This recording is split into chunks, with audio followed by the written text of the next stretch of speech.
bir bo'g'imimiz uchun, sog'lom turganligimiz uchun, sog'lom yerga dasiyalganligimiz uchun, gap qila olganligimiz uchun, anglay olganligimiz uchun, yuragimizning joyida soqqanligi uchun, qinimizning aylanganligi uchun har birisi uchun sadiqa ketadi. Unda bo'lsa bu sadiqalarni qanday qiladi? Har bir odamning qoshida pul bormi? O'ylab baqili, atdigan o'rnimizdan turamiz. Ko'zimiz saq qopadi, quloqimiz saq qopadi, putimiz saq qopadi. Buningga kim kepil? Agar bir kunisi putimiz dasamay qopsa, buningga kim nim deyalaydi? Payg'ambar alayhissalom insonning badanda 360 bo'g'im bor. Uning har bir bo'g'imi uchun birini sadiqa qilish kerak, farz deydi.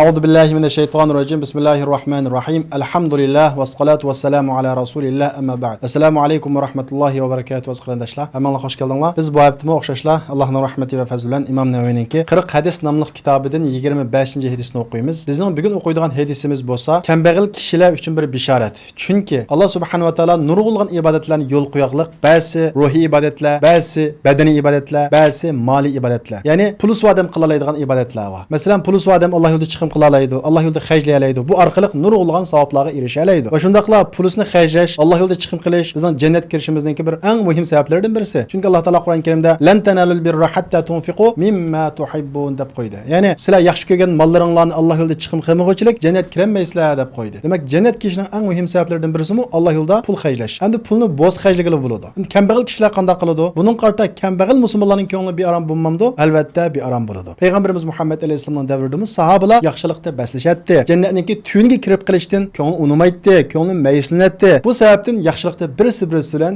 baslashadi. Shundaqla baylar pullarni xarjlab erishgan u savoblarga biz mi erishsak bo'ladi deb bu haqda o'ylanadi. Rasululloh sallallohu alayhi vasallamdan so'raydi. Mana bugun o'qiydigan hadisimiz dal shu mazmundagi hadis. Ya'ni bir kambag'al kishi qanday qilib baylar pul xarjlagandek savoblarga erisha oladi, buni bizga ko'rsatadi. Oldin biz hadisni o'qiylik, undan keyin sharhlab mangamiz. Bismillahirrohmanirrohim. An Abi Zarr radhiyallohu anhu qol, Abi Zarr radhiyallohu anhu naql qilindi va mundaq dedi: "Anna unasan min ashabi Rasulilloh sallallohu alayhi vasallam." Bir bo'lak kishilar Rasululloh sallallohu alayhi vasallam sahabalaridan Rasululloh sallallohu alayhi vasallamga mundaq dedi: "Ya Rasululloh, zahaba ahlud dusur bil ujur." Ey Rasululloh, pul melva kishilar savoblarning hammasini elib ketdi. Yusalluna kama nusalli. Ular biz namoz o'qigandek namoz o'qiydi. Va yasumuna kama nasum. Biz ro'za tutgandek ro'za tutadi. Va yatasaddaquna bi fuduli amwalihim. Ular o'zining turmushidan oshgan pullari bilan sadiq qilish orqali savoblarning hammasini elib ketdi dedi. Payg'ambarimiz Muhammad alayhisalom bular qarta: "Avalaysa qad ja'alallohu lakum ma tasaddaqun." Alloh subhanahu va taolo sizlarga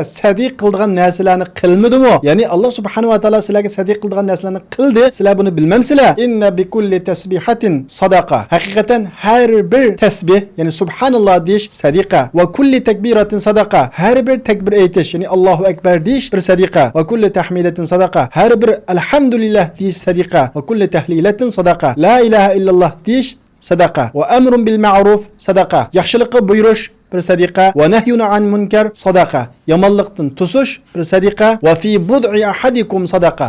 Va sizlarningki ayollik munosabat o'tkazishinglarmi bir sadiqa dedi. Sahobalar dedi: "Ya Rasululloh, ayati ahaduna shahvatahu va yakunu lahu fiha ajrun." Ey Rasululloh, bizning birimiz o'zining shahvatiga kelsimi, ya'ni shahvatini qondirsimi, to'g'ri yo'l bilan uning ajri beriladi deb so'radi. Payg'ambarimiz Muhammad alayhisalom: "Ara'aytum law wada'aha fi haramin akana alayhi wizrun." Agar u shahvatini harom yo'lga qo'ygan bo'lsa, harom yo'lda sarf qilgan bo'lsa, uning gunoh bo'lamti dedi. Fakazalika idza wada'aha fil halal. Ana shuningdek, ya'ni to'g'ri bo'lmagan yo'lga qo'ysa gunoh bo'lgandek, to'g'ri bo'lgan yo'lga qo'yganlik uchun shahvatini uningga ajr beriladi dedi. Bu hadis qapaqadigan bo'lsak, sahobalarningki yaxshilikqa naqadar intildiganligi, birisi bilan baslashdiganligini ko'raymiz. Bu hargizmi sahobalarning birisi bizga hasad qilganligi emas. Balki imkoniyati bo'lmagan ba'zi ishlarda boshqa ko'proq savob terib ketsa, biz mi qanday qilib ana shunday savobga erisha olamiz deb savobdan mahrum qolganligi ko'ngling yerim bo'lganligi, yaxshilikda baslashganlik. Ammo biz shu savobli ishlarda emas, dunyoviy ishlarda baslashimiz. Ajr beriladigan ishlarda emas, pul topadigan ishlarda baslashimiz. Bir ko'proq pul topadigan yana birini topsak, boshqalardan yushurimiz asla va asla demaymiz.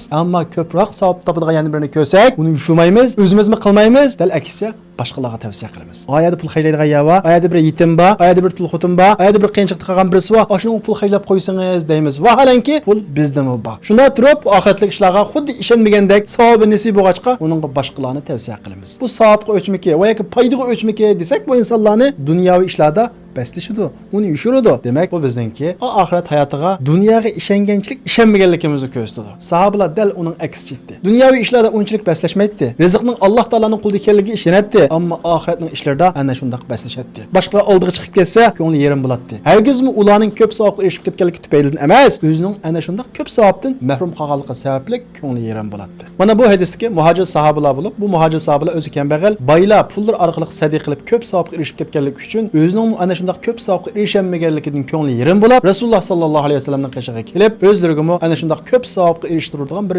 yo'lni ko'rsatib qo'yishini talab qilib, bu shikoyatni qilishdi. Rasulullohning hayotiga qarab bag'digan bo'lsak, buning misollari intayin ko'p. Masalan, jihad uchun o'zi jihad asboblari va yoki ularni topolmagan vaqtida Rasululloh sallallohu alayhi vasallamning qishig'iga kelishgan. Rasululloh sallallohu alayhi vasallam mening imkoniyatimda yo'q degan vaqtida ular ko'z yoshi qilishgan. Biz jihadga chiqanmidik, biz savobga erishamidik, biz Alloh yo'lida kurashga otilanmidik deb yaxshilikdan mahrum qolganlik uchun ko'z yoshi qilishgan. Bu Qur'on Karimda alohida tilg'alangan. Alloh taolo Qur'on Karimda ularni bayon qilib, "Va la alallazina idza ma atawka litahmilahum qulta la ajidu ma ahmilukum alayhi tawallaw wa a'yunuhum tafidu min ad-dam'i hazanan alla yajidu ma yunfiqun." Ya'ni mundaq kishilarmi borki, ularni yaxshilikni qilmaganlik uchun, jihadga chiqmaganlik uchun ayblashga bo'lmaydi. Ey Muhammad, ular bo'lsa, sening qishingga kelib, sendan ular so'rab keldi. Sen ularga mening sizlarni ta'minlaydigan ulug'im yo'q deding. Ular jihadga chiqishga sabab qiladigan narsa topolmaganligi uchun g'amkin ko'zlaridan yosh to'kkan holda qaytishdi deb Alloh subhanahu va taolo ular hargizmi yaxshilikdan mahrum qolganlik uchun ayblanmaydi deb uni Alloh tilga olgan. Demak, sahobalar mana shundaq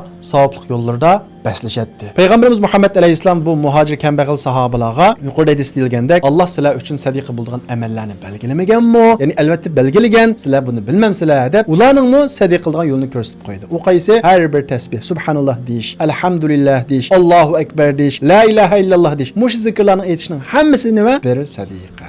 Bundan boshqa Payg'ambarimiz Muhammad alayhisalomning boshqa hadislarga qaragan vaqtimizda har bir yaxshilikmi bir sadiqa. Yomonlikni qo'limizni tortishmi bir sadiqa. Bir musulmonningki halol bilan mashg'ul bo'lishi, haromga tushib qolmaslik uchun tirishchilik ko'rsatishimi bir sadiqa. Musulmonning oldida ikki yo'l bor. Birisi harom yo'l, birisi halol yo'l. Men halol yo'ldan menga aydab tijorat qiladi ekan, uning uchun tirishchilik ko'rsatadi ekan. Va shundaqla men halol yo'ldan shahvatimni qondiray deb to'y qiladi ekan. Her birisi sadiqa. Peygamberimiz Muhammed Aleyhisselam hadisinin davamında sizlarning biringlarningki shahvatini to'g'ri yo'l bilan, ya'ni nikoh bilan o'z halol juft bilan qondirishimi sadiqa dedi. Sahabeler hayron qaldi. Mushuningga ajri beriladi ey Rasululloh dedi. Payg'ambarimiz Muhammad alayhisalom nima dedi? Uni haromga qo'ysa, nikohsiz qilgan bo'lsa, gunoh bo'ladi. Dal shuningdek shahvatini halol yo'ldan qondirganlik uchun uning uchun ajr beriladi dedi. Qarab baqadigan bo'lsak, bir musulmon uchun halol yeyish, halol kiyish, halol ichish, halol yo'ldan pul tepish, shahvatini, nafsini halol yo'ldan qondirishning hammasi bir sadiqa. Xo'sh, unda bo'lsa, mundaq bir savol keladi. Bir puldor odam, boy odam. Payg'ambarimiz Muhammad alayhisalom yuqorida kambag'allar uchun ko'rsatib qo'ygan tasbih, takbir, hamda, tahlil hammasini aytdi va shuni bilan qo'shib Alloh yo'lida chiqim qildi. Bu vaqtda pulsiz musulmondan yana ortiq savobga erishalamdi. Bu vaqt qanday bo'ladi? Dal mushu vaqalikmi Rasulullohningki hayotida yuz bergan. Chunki sahobalarning hammasi yaxshilik anglaslam qilatdi. Bunda işte savob bor desalam, uni qilatdi. Men bu ishni qildim, bundan kupoy qilaman demaydi. Savobga to'ymaydi. Masalan, mush hadisni boy sahobalarni anglab qoldi. Ular uni anglab qolgandan keyin Alloh yo'lida chiqim qilishni to'xtatmasdan, "Menga pul ketmaydi ekan" deb, pul ketdigini to'xtatib qo'ymasdan, tasbihmi aytdi, takbirmi aytdi, hamdimi aytdi, tahlilmi aytdi. Buni yana muhojir kambag'al sahobalar anglab qilib, yana Rasululloh sallallohu alayhi vasallam qashig'iga kelib, "Ey Rasululloh, ular yuqori sen deganni anglab qilib, biz qilganga o'xshash qildi. Takbir etdi, tasbih etdi, hamda etdi. Hamda qanday qilamiz degan vaqtda Payg'ambarimiz Muhammad alayhisalom dedi? Zalika fazlulloh yu'tihi man yasha. O Allohningki fazli. Xohlagan kishiga beradi. Alloh taolo mol dunyo beribdi. Sizlar aytgan tasbihni aytibdi, takbirni aytibdi. Ya'ni shundaq turib, Alloh yo'lida chiqim qilgan bo'lsa, bu endi Allohning ularga bergan fazli degan. Ya'ni savob qilishgan bo'lsa, tirishinglar. Agar Alloh taolo bersa, rizqingni keng qilsa, sizlar sadiq qilinglar. Agar unda bo'lmasa, bu Allohningki fazli. Demek sahabalar mana shunday tirishadi savob uchun. Hargizmi boylari ya da pul ketmaydigan bir sadiqa yo'li bor ekan deb Alloh yo'lida chiqib qilishni to'xtatib qo'yib, pul ketmaydiganga islamaydi. Agar bugungi kunimizda kishilar hadisni shu davrda anlamasa qanday qilish mumkin-de, darhol pul ketadigan to'xtatib, pul ketmaydigan sadiqani qilish mumkin-de. Vaholanki sahabalar hammasini qiladi. Chunki sahabalar savobga to'ymaydi. Savobning qiyomatda o'zi xaylaydigan bir pul, bir kirdi ekanligini biladi. Keyingi hadisni shunga munosabatli, shuning uchun birga o'qib o'tamiz. Ya'ni 26-hadis. An Abi Hurayra radhiyallohu anhu qala Rasululloh sallallohu alayhi va sallam: "Kullu sulama minan nas alayhi sadaqa, kullu yawmin tatlu'u fihi ash-shams, ta'dilu bayna ithnayn sadaqa." Ebu Hureyre radıyallahu anhu naql qilindi. O mundaq dedi. Rasulullah sallallahu aleyhi ve sellem mundaq dedi. Tang atqan her bir kunda insonning o'z badandagi har bir bo'g'imi uchun bir sadiqa berishi kerak bo'ladi, fariz bo'ladi. Har bir bo'g'imimiz uchun, sog'lom turganligimiz uchun, sog'lom yerga dasiyalganligimiz uchun, gap qila olganligimiz uchun, anglay olganligimiz uchun, yuragimizning joyida soqqanligi uchun, qinimizning aylanganligi uchun har birisi uchun sadiqa ketadi. Unda bo'lsa bu sadiqalarni qanday qiladi? Har bir odamning qoshida pul bormi? Rasululloh sallallohu alayhi vasallam buning yo'lini ko'rsatib, ikki kishi o'rtasida adolatlik bo'lish, ya'ni ikki jidalashib qolgan odam o'rtasida adolatlik bo'lib, ularning orasini tuzab qo'yish, yaxshilab qo'yish, bu bir sadiqa. Birovning o'lig'i minishiga yordamlashishing yoki uning ashyosini o'lig'iga ilib berishing bir sadiqa. Güzel söz bir sadiqa. Namaz uchun bosgan har bir qadaming sadiqa. Yo'ldan aziyatni ilib etishing bu bir sadiqa dedi. Demak bu hadismo sadiqaning yo'lini ko'rsatdi. Biz old bilan hadisni bir shaylab o'taylik. Qapaqdan bo'lsak bu hadis har bir tan a'zorimizningki sadiqa berishga tegishli bir ne'mat ekanligini bizga eslatadi. O'ylab baqili atdigan o'rnimizdan turamiz. Ko'zimiz saq qopadi, quloqimiz saq qopadi, putimiz saq qopadi. Buningga kim kepil? Agar bir kunisi putimiz dasamay qopsa, buningga kim nim deyalaydi? Aslida badanimizning normal harakat qilayotganligi, yuragimizning so'qiyotganligi, qinimizning aylanayotganligi bu bir haq to'lashga tegishli, shukr qilishga tegishli, sadiq qilishga tegishli bir narsa. Oddiysi bir mashinamizni maylab tumasak, yub tumasak, uni o'ngshaydigan ayarlarni o'ngshab tumasak, motor maylarni almashtirib tumasak, mashinamiz mang'amdi? Mangmaydi. Endi biz har kun sog'lom turyapmiz. 40, 50 yil, 60, 70 yil. Acaba buning uchun bir sadiqa ketmasmi? Bir haq ketmasmi? Albatta ketadi. Mana bu hadis shuni ko'rsatadi. Alloh subhanahu va taolo bu haqda Qur'oni Karimda bu nuqtani bizga nurg'un qatim eslatgan. Alloh taolo Qur'oni Karimda vallohu akhrajakum min butuni ummahatikum la ta'lamuna shay'a. Alloh taolo sizlarni onanglarning quruqligidan hech narsa bilmaydigan holatinglarda chiqadi. Alloh sizlarga shukr qilsin deb, ya'ni sadiqa qilishinglar uchun,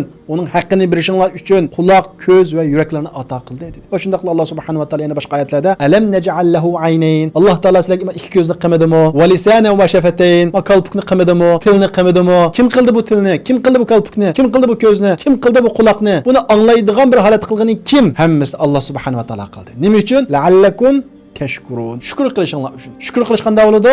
Sadiq qilish bilan bo'ladi. Har birisi uchun, mush a'zolarimizning har birisi uchun, butun bo'g'imlarimiz uchun asli har birisi sadiq qilish o bir farz deydi payg'ambarimiz Muhammad alayhisalom hadisda. Unda qolsa hadisda deyilganda butun bo'g'imlarimiz uchun o sadiqni qanday qilamiz? Payg'ambarimiz Muhammad alayhisalom hadisda ko'rsatib qo'ydi. Ikki azalashib qolgan, jidallashib qolgan, adovatga tushib qolgan odam o'tirisini yaxshilab qo'yishingmi? Bir sadiqa. Buningiz bo'lmasa buni qila olasiz. Birovning o'lig'i minishiga yordamlashing yoki uni o'lig'iga bir narsani otib ko'tarib berib berishing bir sadiqa. Bir yo'ldan bir boy o'tolmay qoldi. Qo'ldan tutib o'tkazib qo'ydingizmi? Bir sadiqa. Birisi havoni ichib mang'anmay qoldi. Bir ittirib berdingizmi? Bir sadiqa. Demak, o'zaro ijtimoiy yordammi? O'xshashli pul xarjlanga o'xshash bir sadiqa. Güzel söz sadiqa deydi. Sadiqaning eng afzalini qatoridan güzel söz. Bir odam Alloh yo'lida nurg'ulg'an pul xarjladi, ammo pul xarjlablam sadiqa bergan odamga, chiqim qilgan odamga aziyat berdimi, uni azdimi, uni xaldimi, bu odamning qilgani hammasini o'lga hisob bo'ladi. Buningdan qavlun ma'ruf xayrun min sadaqatin yatba'uha adha deydi Alloh taolo Qur'oni Karimda. Güzel söz keyindan aziyat, zulm, har xil narsalar ergashtirilgan sadiqadan yaxshi deydi. Siz ayolingizga pul berdingiz, sadiq olsin degan niyatingiz bilan Alloh taolo ajr beradi. Ammo pul xarjlab bir pulab keyin aziyat berdingizmi? Shoyliq kiyim olib berdingiz, oltin olib berdingiz. Keyindan uning aziyat berib ochig'ingizni chiqardingizmi? Buningdan, buni qilgandan choyliq gap qilgan bo'lsangiz, bu yaxshi deydi Alloh subhanahu va taolo Qur'oni Karimda. Shu güzel söz eng muhim sadiqalarning birisi. Hadisning davomida namoz uchun bosgan har bir qadaming sadiqadir deydi. Atdeganda namoz uchun masjidga chiqdikmi, mangan qadamlarimiz bir sadiqa. Yo'ldan aziyatni elib etishimiz. Ya'ni yo'lda bir tosh bor ekan, mashinani usib birib, uningki oldini buzib o'tish yoki chog'ini buzib o'tish ehtimoli bor ekan. Uni elib etdikmi? Bu bir sadiqa. Biz axlatni chiqib tashlab qo'yapti. Uni elib etdikmi? Bu bir sadiqa. Onun boshqa payg'ambarimiz Muhammad alayhisalom boshqa hadislarda nurg'ulg'an sadiqa yo'llarini ko'rsatib qo'ygan. Masalan, ilm o'rgatishmi? Bir sadiqa. Muaz ibn Jabal radhiyallohu anhu bilmaydigan kishiga ilm o'rgatishmi bir sadiqa dedi. Va undan boshqa qarindishimizning chiroyiga tabassum qilib qarashmi bir sadiqa. Payg'ambarimiz Muhammad alayhisalom qarindishingning yuziga tabassum bilan qarashingmi bir sadiqa dedi. Tabassum bilan qarab baqala. Tabassum bilan. Bu bir sadiqa. Ondan boshqa chashgoh namozim bir sadiqa. Payg'ambar alayhissalom insonningki badanda 360 bo'g'im bor. Uning har bir bo'g'imi uchun birini sadiqa qilish kerak, farz deydi. Sahobalar so'radi: "Ey Rasululloh, buni kim qila oladi? Bu 360 bo'g'im uchun qanday sadiqa qila oladi bir odam?" dedi. Payg'ambarimiz Muhammad alayhissalom masjidga tukirib qo'ygan tukrukni kumush yoki yo'ldan bir narsani ilib tashlash, ya'ni bir aziyatni ilib etish, umi bir sadiqa.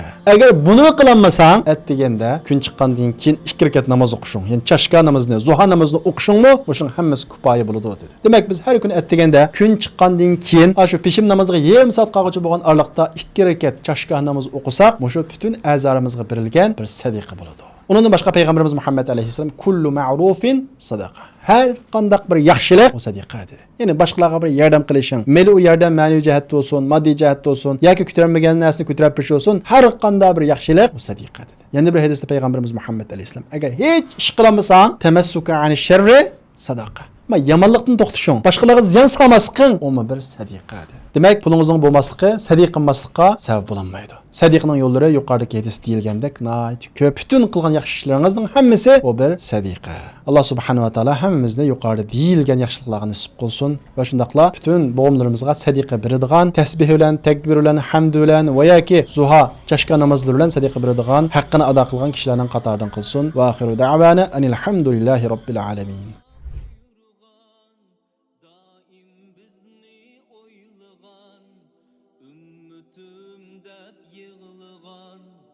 Muhammedur Rasul